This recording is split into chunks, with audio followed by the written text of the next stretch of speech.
Yo, what is good, YouTube? Krishan checking back in with another video. Let's start this video off with some recent updates of the mutant Nick Walker ahead of the 2023 Arnold Classic. Now, I've been one of the main people saying that Nick is going to come out of that show with a victory. But looking at these physique updates, I do see one issue that Nick can run into. If he's placed next to Big Ramy, Samson Dauda, and Andrew Jacked, let's just say that's the top four, even though Sean Clarita and Bonet could get in there. Nick's quads are going to look very small in comparison. All three of those guys have massive quads. Samson Dauda and Andrew Jacked have very beautiful quads. But outside of that, Nick has great legs from the side and the back. And you guys let me know in the comment section below, do you think the size of Nick Walker's quads could hold him back at this year's Arnold Classic? If we flash back to the Mr. Olympia, Nick was between Derek Lunsford and Brandon Curry. Both of those guys could use bigger legs. How are Nick Walker's legs going to look if he's in between Samson Dauda and Andrew Jacked? Those guys probably have two of the best quads in the open class right now. And speaking of Samson Dauda, we actually have a recent update from him. Samson is looking 3D and skin bursting full. And it's still remarkable to me how much this guy has improved over the last 2 or 3 years. And let's not forget, Samson has probably done at least 10 pro shows in the past 2 or 3 years. But then again, Samson is coached by Milos, who is known to pretty much do every single show every year. But I'm looking forward to seeing Samson outpose the entire Arnold Classic lineup. Maybe Andrew Jacked can give him a run. Now, the next guy we're going to talk about is Good Vito. What was my first impression when I seen this shot? Is this photoshopped? This guy looks absolutely unbelievable. And if you guys don't know, this guy's about 24 years old, just earned his pro card about 2 or 3 months ago, has not even made his pro debut. The future is very bright for this guy. Now, I have seen Vito compete, so I know he needs to work on his posing, also needs to bring the back up. But this guy is very young, his ceiling is very high. Now, switching over to Andrew Jacked, the man, the myth, the Mona Lisa, working out with Chris Psycho Lewis. Andrew is looking to make a big splash at the 2023 Arnold Classic. A lot of people think Samson Dauda is getting all the spotlight, Nick Walker. Andrew Jacked can come right through that back door and win the show. And it's possible, I've said it before, Andrew is a threat to win every single bodybuilding show. Is he going to come in more conditioned at this Arnold Classic, or are we going to see more or less the same packages we've been seeing? Now, switching over to Patrick Moore. These are not recent updates, but I did want to share them. Patrick will be competing in the 2023 Arnold Classic.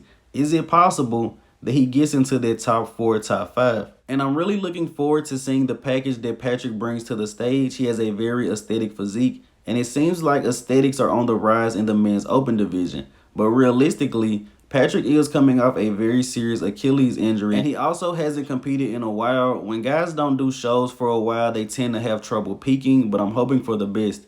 Now, the next guy we're going to talk about is Charles Griffen, who recently put up an update. And it would have been great to see him in this Arnold Classic lineup, but Charles has to work on his mental and physical health. This guy was 14th at the Mr. Olympia. Personally, I would have had him at least 13th, and I think he should have got compared to Ian Valliere or Michael Krizo. Not saying Charles would have beat them, but he was definitely on.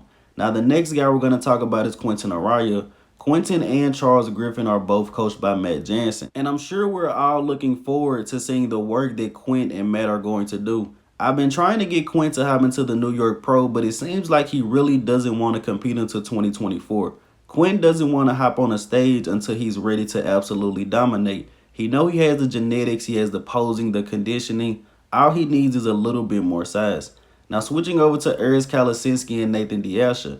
This was a very interesting collab. Not something you would expect to see. But Erz is one of the few modern day bodybuilders that actually goes around and pretty much trains with everyone. He's trained with Chris Bumstead, Nick Walker, William Bonet, and it looks like he's training at Nathan DeAsha's gym, also wearing some of his gear. And as of recently, I've become an even bigger fan of Erz Kalecinski. I really like his posing, and he has those really classic lines. Now, switching over to Nathan DeAsha. Nathan has missed the Olympia for 2 years straight.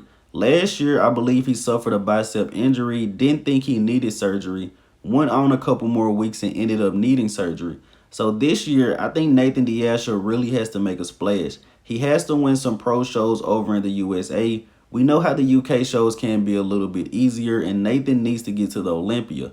Now, the next guy we're going to talk about is Justin Rodriguez. We have not talked about Justin in a very long time.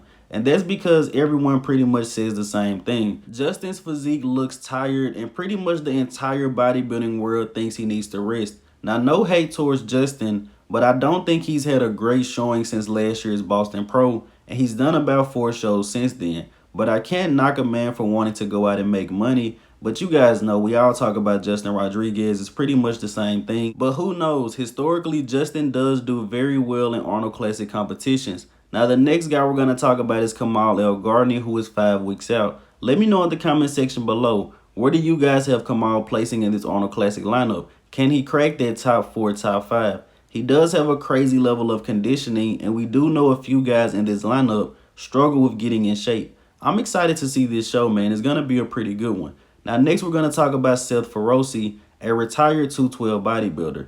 Now, as you guys know, I absolutely hate the narrative other channels spin. This guy's coming back, that guy's coming back. I believe Seth Feroce retired due to health issues, so I'm almost 100% positive that Seth would not be coming back. But I actually watched a great video that Nick Trigilli did on Seth Feroce, and Seth said he just wasn't in good shape, was probably the worst shape he's been in the past 5 or 10 years. So he just wants to get in better shape. The caption of this did say he might need to call Honey Rambod, but then again, I highly doubt he's going to come back. Now, ending this video here with the archive of the day. These are 2 easy bodybuilders to guess, but I had to share this picture. It's too iconic. Let me know in the comment section below which year and which bodybuilding show is this. As always, I hope you guys did indeed enjoy this video. If you haven't done so already, be sure to like the video and subscribe to the channel. I'm Krishan from Gold Fitness, and that's it. I'm out.